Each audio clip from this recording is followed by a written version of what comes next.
Alright, good day. My name is Will. I want to be talking about how I got my dissolve effect. I got the idea from Justine Pierre's disintegrate effect for his ball player here. I wasn't really so thrilled about the paint blotchy effect that he had going on, although an incredibly in-depth tutorial if you get a chance to look at it. And very talented artist. Very skilled. Anyway, I used his photos and his work to create my own effect. This is basically the effect I created with the background there, and I'll show you how I got that done. I used the Quick Select tool over here on the left to create a copy of his ball player here, and then I pasted it into a new project. I chose new, and it automatically selected the size because I had the ball player copied. As it's a very handy little effect there. And then I got started by pasting a new one, or copying the layer, I should say, and pasting a new layer, actually right above the ball player layer. And then I went to work on it. First thing I did was filter, and actually I think I went to blur and motion blur, and chose the effect I wanted. I was happy with that. Since this is going to be a mask, I wasn't looking for too much of an effect. I chose OK, and then I went to town with the distort, or I should say liquefy, and started pulling apart the image in the directions that I needed it to go. Now, his eyes are looking upward, so I imagine, and his body motion seems to be looking upward, so I'm pulling him apart in the direction opposite the direction he's going to show the effect of a dissolve in that kind of a direction. Oops, put his leg back where I need it there. A little bit of a leg there. At any rate, this doesn't have to be too intricate or too precise, as you can tell obviously by my fumbling around here. But basically, just drag out what you think you're going to need, and then we'll go to town with the dissolve and the disintegrate functions, or filter. Actually, not filter, but some brush work and a little bit of editing.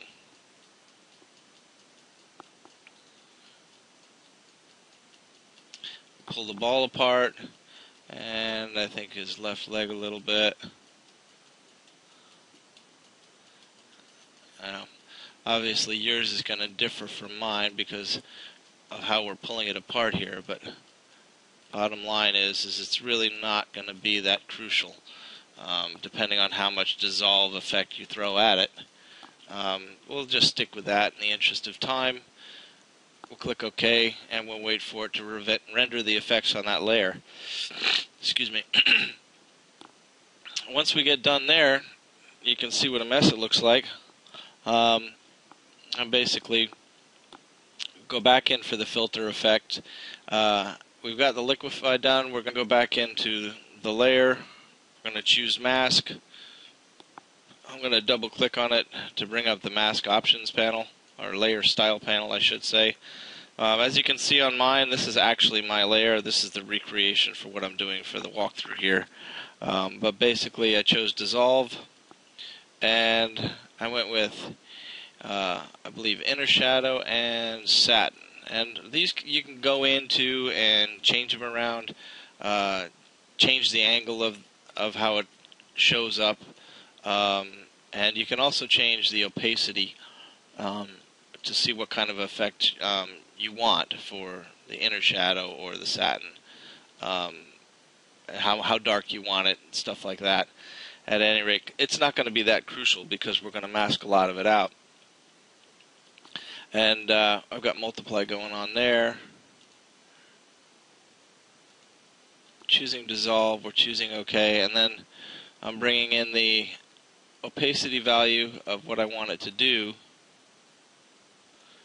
A little bit here. It's hard to tell with with this background turned on. So I'm going to turn off the background there, or actually the player mask layer, and then bring the opacity down a little bit, maybe a little bit more, and maybe the fill, see how that breaks it apart.